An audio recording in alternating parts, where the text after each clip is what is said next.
জয় শ্রী রাধে কৃষ্ণ। সুপ্রিয় বন্ধুরা, আজকের এই ঐশ্বরিক যাত্রায় আপনাদের স্বাগত। হে কৃষ্ণ, যে ভক্ত আজ এই ভগবদ গীতার বাণী শুনছেন, তাদের জীবনে তোমার কৃপা অব্যাহত থাকুক এবং তাদের সমস্ত কষ্ট দূর হোক। বন্ধুরা, আর দেরি না করে চলুন শ্রীকৃষ্ণের সেই অমৃত উপদেশের অপূর্ব যাত্রা শুরু করি। বন্ধুরা, একটি প্রশ্ন আমাদের সবার মনে কখনো না কখনো নিশ্চয়ই আসে, ভালো সময় কবে আসবে, ঠিক না? কখনো সমস্যার পাহাড় ভেঙে পড়ে, কখনো পরিস্থিতি এমন হয়ে যায় যে মনে হতাশার অন্ধকার ঘিরে ফেলে। চারিদিকে শুধু অন্ধকার আর অন্ধকারই লাগে। আর তখন মন চুপচাপ ভগবানের কাছে জিজ্ঞাসা করে, হে প্রভু, আমার ভালো সময় কবে আসবে? কিন্তু বন্ধুরা, আপনারা কি জানেন, ভগবান শ্রীকৃষ্ণ বারবার একই কথা বলেছেন। যে ধৈর্য রাখে, যে বিশ্বাস ছাড়ে না, তার জন্য ভালো সময় আসা নিশ্চিত। ভগবান শ্রীকৃষ্ণ অর্জুনকেও মহাভারতের যুদ্ধে এই একই কথা বলেছিলেন। যখন অর্জুন ভেঙে পড়ছিল, যখন তার কাছে সবকিছু হারানো মনে হচ্ছিল, তখন ভগবান শ্রীকৃষ্ণ মুচকি হেসে বলেছিলেন, কালচক্র সবসময় ঘুরতে থাকে। হে পার্থ, আজ যা দুঃখ তা কাল সুখে বদলে যাবে। এটাই জীবনের নিয়ম। না সুখ স্থায়ী হয়, না দুঃখ স্থায়ী। দুটোই আসবে এবং যাবে। কিন্তু যে শ্রীকৃষ্ণের উপর ভরসা রাখবে, যে নিজের কর্ম করে যাবে ধৈর্যের সঙ্গে, প্রেমের সঙ্গে, বিশ্বাসের সঙ্গে, তার ভালো সময় নিশ্চিত আসবে। বন্ধুরা, একটি গল্প শুনুন। অনেক প্রাচীন কালের কথা। একজন গরিব ব্রাহ্মণ ছিল, তার নাম ছিল দেবদত্ত। দেবদত্ত খুবই সৎ, ভক্ত এবং পরিশ্রমী ছিল। কিন্তু ভগবান তাকে বারবার কঠিন পরীক্ষায় ফেলতেন। কখনো খাবার জুটত না, কখনো রোগে ঘিরে ধরত, কখনো অপমান সহ্য করতে হতো। লোকে তার উপর হাসত, বলতো, আরে তোর ভগবান তোকে দেখেও না, ছেড়ে দে এই পূজা পাঠ। কিন্তু দেবদত্ত হাসত আর বলতো, ভগবান সব দেখছেন, আমার ভালো সময় অবশ্যই আসবে, আমি শুধু আমার ধর্ম পালন করে যাব। আর সত্যি একদিন গ্রামে ভয়ঙ্কর দুর্ভিক্ষ দেখা দিল। সবাই হাহাকার করছে, কিন্তু দেবদত্তের উঠোনে ভগবানের অলৌকিক কাণ্ড ঘটে গেল। একজন সাধু সেখানে এলেন। দেবদত্তের উপর খুশি হয়ে তাকে এমন একটি বীজ দিলেন যা অল্প জলেও ফল দেয়, ফুল ফোটে। দেবদত্তের জমি সবুজে ভরে গেল। যখন সবাই দুর্ভিক্ষে কষ্ট পাচ্ছিল, তখন দেবদত্ত, যাকে লোকে তাচ্ছিল্য করত, সেই গ্রামের রক্ষাকর্তা হয়ে উঠল। লোকে দৌড়ে তার বাড়ি এলো, ক্ষমা চাইল। তখন দেবদত্ত বলল, আমি কখনো আশা ছাড়িনি, কারণ আমার বিশ্বাস ছিল আমার ভালো সময় অবশ্যই আসবে। আর বন্ধুরা, এটাই ভগবান শ্রীকৃষ্ণের শেখানো কথা। কর্ম করে যাও, ফলের চিন্তা করো না। মনে রাখবেন, যে ভালো সময়ের প্রতীক্ষা করে তার ভালো সময় অবশ্যই মেলে। কিন্তু যে মাঝপথে হার মেনে নেয়, যে ভগবানের উপর থেকে বিশ্বাস তুলে নেয়, সে নিজের জয় থেকে দূরে সরে যায়।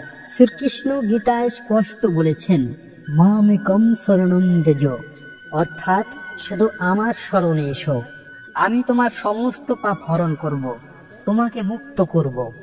তাই বন্ধুরা, যখনই জীবনে কঠিন সময় আসবে, যখনই মনে হবে সমস্ত পথ বন্ধ হয়ে গেছে, তখন চোখ বন্ধ করুন আর হৃদয় থেকে ডাকুন, হে শ্রীকৃষ্ণ, আমি তোমার শরণে। দেখবেন তারপর এমন অলৌকিক ঘটনা ঘটবে যা আপনার কল্পনারও অতীত হবে। আরেকটি গল্প শুনুন। মহাভারতের সময় দ্রৌপদীর চিরহরণ হচ্ছিল।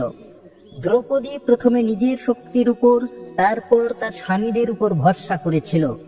কিন্তু যখন সমস্ত দিক থেকে হার মানল, তখন সে দুহাত তুলে ডাকল, হে কৃষ্ণ, এখন তোমাকেই আসতে হবে। আর সেই মুহূর্তে শ্রীকৃষ্ণ তার মায়ায় দ্রৌপদীর চির বাড়িয়ে দিলেন। দুঃশাসন টানতে টানতে ক্লান্ত হয়ে গেল, কিন্তু দ্রৌপদীর লজ্জা রক্ষা হলো। এটা আমাদের কি শেখায়? এটা আমাদের শেখায় যে যখন আমরা পূর্ণ নিষ্ঠার সঙ্গে, কোনো সন্দেহ ছাড়াই ভগবানকে ডাকি, তখন তিনি দৌড়ে দৌড়ে আসেন। আমাদের ভালো সময় শুরু হয় ঠিক সেই মুহূর্ত থেকে যখন আমরা শ্রীকৃষ্ণের হাতে আমাদের জীবনের দড়ি তুলে দিই। বন্ধুরা, যদি আজ আপনার সময় কঠিন হয়, যদি মনে হয় পথ শেষ হয়ে গেছে, তাহলে মনে রাখবেন এখন শ্রীকৃষ্ণ আপনার জন্য কিছু ভালো তৈরি করছেন। এখন আপনার সংগ্রাম, আপনার তপস্যা, আপনার বিশ্বাস সমস্ত কিছু মিলে একটি সুন্দর ভবিষ্যৎ গড়ছে। ভগবান বলেছেন যে আমার উপর অটল ভরসা রাখে তাকে আমি কখনো পড়তে দিই না। তাই আমার প্রিয় ভাই বোনেরা, যখন পরের বার মন উদাস হবে, চোখ ভিজে আসবে, তখন হাসবেন, কারণ ভালো সময় ঠিক আসতে চলেছে। নিজের মনকে বলুন, জয় শ্রীকৃষ্ণ, আমার সময় আসবে। আর বন্ধুরা, আমি আপনাদের হৃদয় থেকে বলছি, যদি এই কথাগুলো আপনার মনে একটু আশা জাগায়, তাহলে এই ভিডিওটি লাইক করুন, চ্যানেলটি সাবস্ক্রাইব করুন, যাতে এমন প্রেরণাদায়ক চিন্তার প্রবাহ অব্যাহত থাকে। আর হ্যাঁ, কমেন্টে জয় শ্রী রাধে কৃষ্ণ লিখে আপনার ভালোবাসা প্রকাশ করুন, কারণ যখন আমরা সবাই মিলে কৃষ্ণ প্রেমে এক হই, তখন জীবনও মধুর হয়ে ওঠে। এবার একটু ভাবুন, যদি অর্জুন শ্রীকৃষ্ণের উপর ভরসা না করতেন, তাহলে কি তিনি মহাভারত জিততে পারতেন? যদি দ্রৌপদী শেষ মুহূর্তে হার মেনে নিতেন, তাহলে কি তার লজ্জা রক্ষা হতো? না। তাহলে আমরা কেন হার মানব? আমরাও শ্রীকৃষ্ণের সন্তান, আমরাও সেই প্রেম, সেই শক্তি নিয়ে চলি। আমাদের শুধু বিশ্বাস রাখতে হবে, আমার ভালো সময় আসবে। আর যখন সেই সময় আসবে, তখন আপনি নিজেই বলবেন, জয় হোক শ্রীকৃষ্ণের, যা কিছু হয়েছে আমার ভালোর জন্যই হয়েছে। তাই আজ থেকে নিজের সঙ্গে প্রতিজ্ঞা করুন, কোনো দুঃখ, কোনো কঠিন পরিস্থিতি, কোনো বাধা আমাকে আমার বিশ্বাস থেকে টলাতে পারবে না। আমি শ্রীকৃষ্ণের উপর পূর্ণ ভরসা রাখব, কারণ আমার ভালো সময় ঠিক আসতে চলেছে। আরেকটি ছোট্ট কথা, শ্রীকৃষ্ণ গীতায় বলেছেন, সুখ দুঃখ, লাভ ক্ষতি, জয় পরাজয় সমস্ত কিছু সমানভাবে দেখো, তাহলে যা হবে তা তোমার হিতেই হবে। বন্ধুরা, যখন আমরা হৃদয় থেকে শ্রীকৃষ্ণের নাম নিই, তখন সেই মুহূর্তে আমাদের ভেতরের অন্ধকার দূর হতে শুরু করে। কারণ কৃষ্ণের নাম শুধু শব্দ নয়, তা একটি শক্তি, একটি আশীর্বাদ, যা আমাদের জীবনের সব বাধা চুপচাপ কেটে যায়। তাই আজ যখন আমরা বুঝতে পারছি যে ভালো সময় নিশ্চিত আসবে, তখন এটাও বোঝা জরুরি যে যতক্ষণ সেই ভালো সময় না আসছে, ততক্ষণ আমাদের কিভাবে বাঁচতে হবে, কিভাবে হাসতে হবে, কিভাবে ভগবানের উপর ভরসা ধরে রাখতে হবে। শ্রীকৃষ্ণ গীতায় অর্জুনকে বলেছিলেন, হে অর্জুন, তুমি তোমার কর্ম করো, আর যে ফলই আসুক তাকে আমার প্রসাদ মনে করে গ্রহণ করো। ভাবুন বন্ধুরা, যদি আমরা প্রতিটি পরিস্থিতিকে ভগবানের প্রসাদ মনে করি, তাহলে দুঃখেও আমরা আনন্দ খুঁজে পাব, কঠিন পরিস্থিতিতেও আশীর্বাদ দেখতে পাব। আরেকটি গল্প শুনুন, যা হৃদয়কে গভীরভাবে ছুঁয়ে যায়। এক গ্রামে একজন কৃষক ছিল, খুবই পরিশ্রমী। সকাল থেকে সন্ধ্যা পর্যন্ত খেতে কাজ করত, কিন্তু এক বছর বৃষ্টি হলো না, ফসল শুকিয়ে গেল, ঘরে খাবারও বাকি রইল না। তবুও কৃষক প্রতিদিন সকালে উঠে শ্রীকৃষ্ণের মন্দিরে যেত, ঘন্টা বাজাতো আর বলতো, হে নন্দলাল, আজও আমি তোমার কাছে কৃতজ্ঞ। গ্রামের লোকে অবাক হয়ে জিজ্ঞাসা করত, তোর সব কিছু চলে গেছে, তুই কিসের কৃতজ্ঞতা জানাচ্ছিস? কৃষক হেসে বলতো, যা গেছে তাও ভগবানের ছিল, যা আছে তাও তার, আর যা আসবে তাও তিনিই দিবেন, আমি কেন চিন্তা করব? বন্ধুরা, এমন বিশ্বাস, এমন ভক্তি যদি আমাদের মধ্যে আসে, তাহলে কোনো কঠিন পরিস্থিতি আমাদের টলাতে পারবে না। মনে রাখবেন, ভগবান হয়তো দেরি করতে পারেন, কিন্তু অন্ধকারে ফেলে রাখেন না। যে সত্যির হৃদয় থেকে ডাকে, যে সত্যির হৃদয় থেকে অপেক্ষা করে, তার ঝুলি একদিন এত ভরে দেন যে সে নিজেই অবাক হয়ে যায়। শ্রীকৃষ্ণ বলেছেন, যারা আমার প্রতি একনিষ্ঠ ভক্তি করে, তাদের যোগ ও ক্ষেম আমি নিজে বহন করি। অর্থাৎ যেখানে তোমার চিন্তা শেষ হয়, সেখান থেকে শ্রীকৃষ্ণের কৃপা শুরু হয়। যেখানে তোমার হাত খালি হয়ে যায়, সেখান থেকে শ্রীকৃষ্ণ তার ঝুলি ভরতে শুরু করেন। তাই আমার প্রিয় সঙ্গীরা, যদি আজ জীবনে কিছু খালি থাকে, কিছু অপূর্ণ থাকে, তাহলে ভয় পাবেন না।